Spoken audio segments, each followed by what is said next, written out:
feel better, the Alpha said, staring out the window in the conference room. A bit better. Weekend was good. We got all artistic and stuff. Good creative release. Now we just need more cash and a good lay and we're set. Yeah, about that lay, the Alpha said, turning to greet me. Simple man this time around. No Willy Wonka and the cane. No fancy girl on his arm. The simplest Alpha yet. He feels what I feel. Calm. We're better. Emotions controlled. Analysis while in depth. Done for now? Sure. Let's admit we think of her too much. Done. Now let's commit to doing that less. Done. Now let's get back to work. Done. Work is here, baby, and it awaits. Tap, tap on the sliding glass window. I slid the door open, facing the Alpha. He was in a wet Hawaiian shirt, drenched snow-soaked jeans with a huge smile on his face, stepping aside as he glided into the room with an exceedingly happy smile. I could see he had made snow angels in the yard. He made a snowman, smoked a cigar, and put it out in the snow-covered bird fountain. He was happy. I was happy. She was happy. What a night, eh? He said, jumping in the first big chair he could find. In 2 seconds, he was polished, fit and dry, as if he'd never been outside. Cocktail in hand, he processed me, staring deeply into me. We had a good a time last night, you and I and V. He was right about that. We did have a good time celebrating V's 29th birthday. It went like clockwork, really. Another book on film, a director we both like. My now notorious porn mag wrapping paper. She always compliments me on the wrapping job, seeing deep into my artistic soul. Then a nice card, poem to boot. And to think you wrote that poem in the car on the way over. You dog you. Rest of the evening was basically the cheapest date you could think of, and it's totally our style. Pizza and a shot of Patron. Good talk, locked eyes, laughs, and then we just broke out the cameras, talked film stuff, shot some film fun, napped a bit together, cuddled in a super cool click way, and eased into a wonderful night of closeness. I rattled it off in my mind. I told her everything I wanted to say, like being concerned about her, about not wanting to hear about how she fucked her boyfriend, how it hurt me at times as if she enjoyed twisted the knife in my side, and then about how we're in a new chapter, we're in biz together now, and about how we're the best of friends that are a bit closer than that. Nice details, the Alpha said, standing up, strolling across the room to refill his glass with more whiskey. I love how you dream through the wonderment. You skip the gnarly details. Why so eager not to state what really happened? He turned, shaking the cubes in the glass. I glazed over the report. For you, dear reader. I edited the true facts so that you could see this as whimsical friendship. I edited for my own mind. Indeed, yet the truth will set you free, the Alpha said with a smile. Will it now? Okay, then, pal, you tell me what happened. I sat back and reached for my coffee. My phone was blowing up with texts and to-dos, and all I wanted to do was play back the memory, via the Alpha. What did he see? How did he feel? Glad you asked. I've been making snow angels all morning. Because of it, he said as he gulped down his old-fashioned. One old-fashioned won't kill you, you know. V said in the bar, poised intently staring at me, back in the interrogation room. You were definitely you, as you always are. You know what she likes and you deliver on the mystery.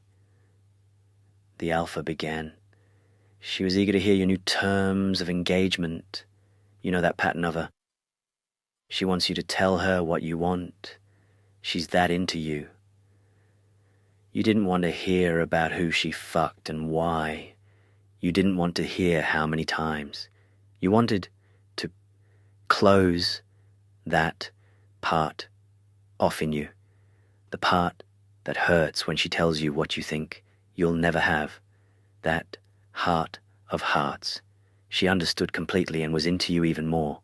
Like you recognized what hurt and how it bothered you that she gave it up so gleefully. She doesn't ever want to hurt you. Yes, I think I know that.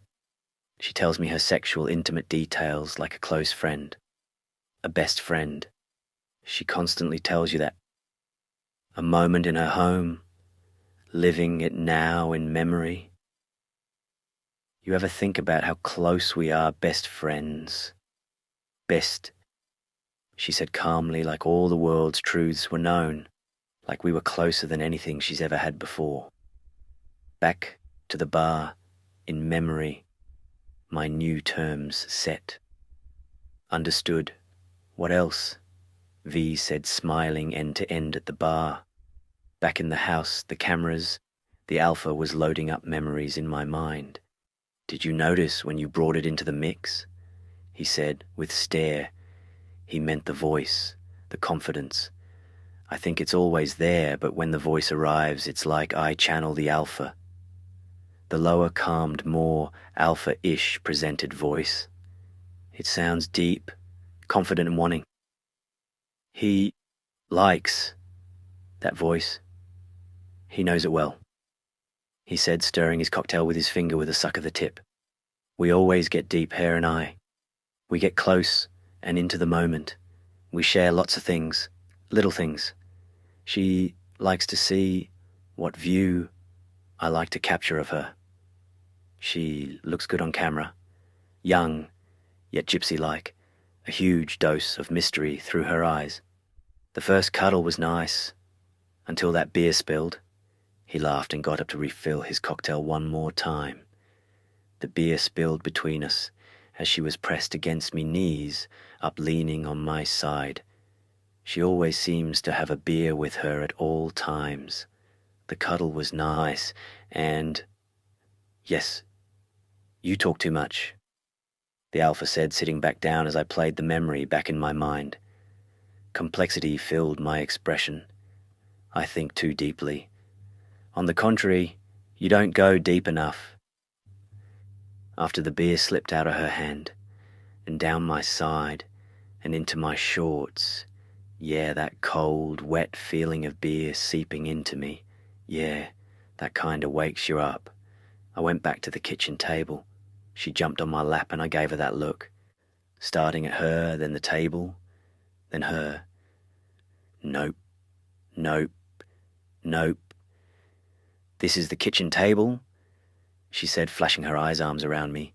She was gorgeous as usual, skin, tan and soft, dressed in all black, cut holes in the sheer bottom pants and just a black bra. Headband as always, and deep blue eyes wrapped in dark and silver eyeliner. Her blonde hair long and flirty.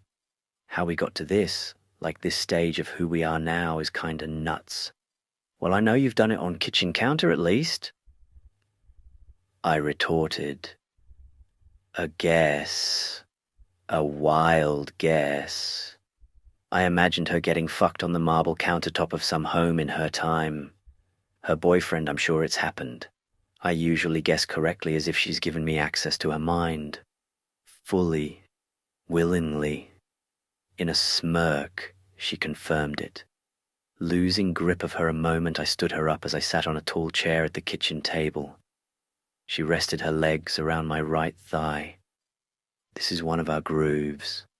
One of our many moves, the Alpha said, biting a cherry out of the cocktail glass. Straddled around my leg, she began to grind. Let it go, my man. How did you feel? Possessive? Animalistic, perhaps? He was correct.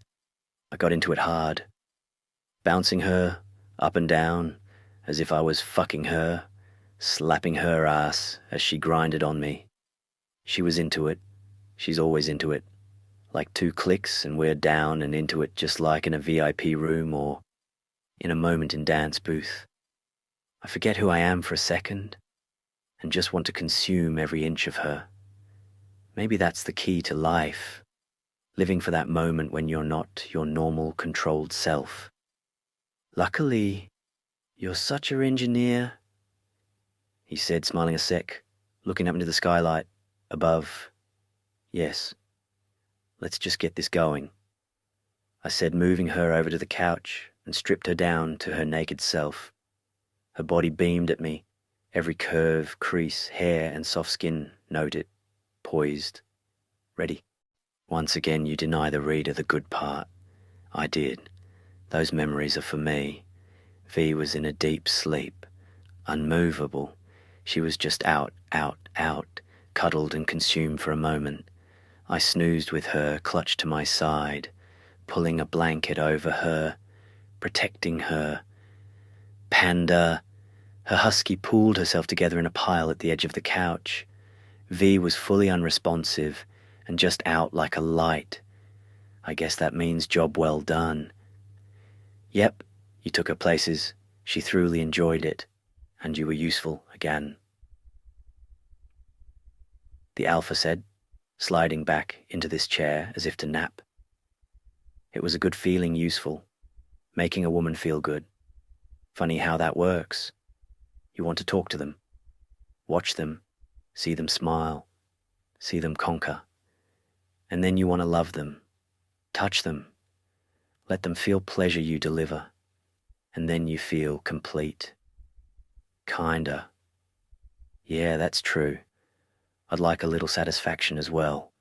She doesn't quite return the favor, but maybe my game here, with her, has always been mental. I'm not with her to bend the rules of reality. Only enjoy its spoils. Maybe she doesn't like me like that. You keep telling yourself that. About 100 emails stacked up in a folder on my computer. Shit to do. Lots of it. She likes you plenty, the Alpha said, oozing back into a good slouching view. Your moment is soon to come. Well, that was interesting. What should have just been a clockwork mission turned into an eventful evening, the Alpha said as I pecked away on my laptop. Morning snow falling, welcome to January. Girls are weird, lovely things. Women are powerful, delicate, beautiful.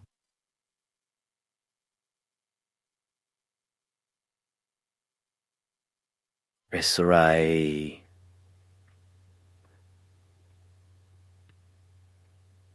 He started to pull ornaments of the Xmas tree still up in the living room. The bumble, the leg lamp, that weird picture frame. They all represent a memory, like this text here and now, the story being told, carved into a canvas. Last night, V pinged me, seeing if I could give her a ride. She could have taken an Uber, but she figured she'd be a little drunk coming off an event she was attending. Of course I said yes. Another opportunity to see her. You're so easy. Yes, I am. Of course the details didn't really pan out. She always edits out the essentials. Time, whenever. Place, somewhere.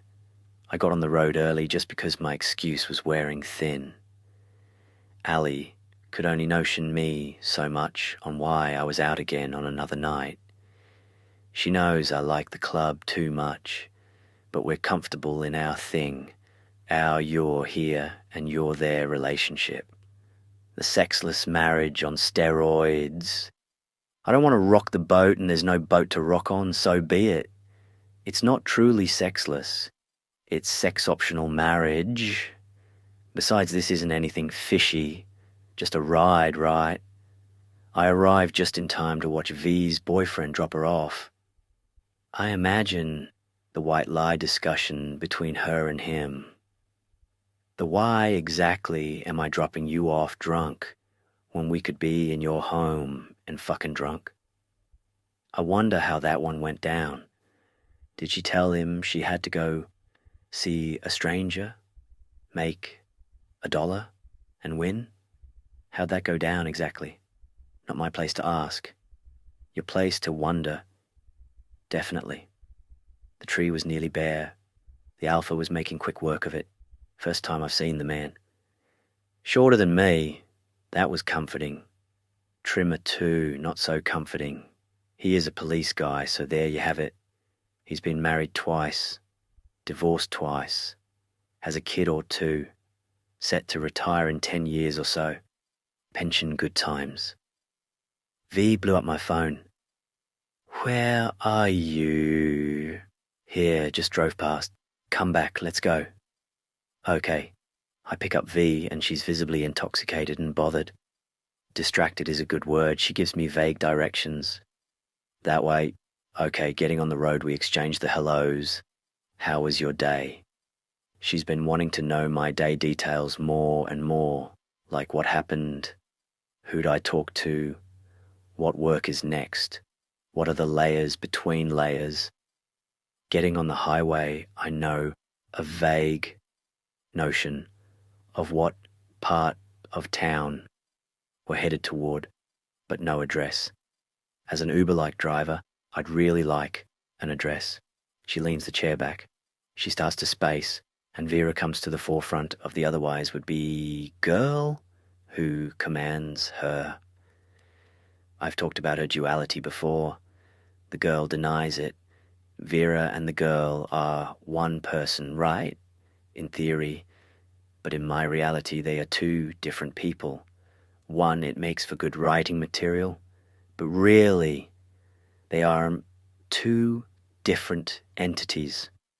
The girl is the commander, the control, the one in school, the one building a business, the one with the responsibilities, the one dating the guy, the one curious about me to an extent.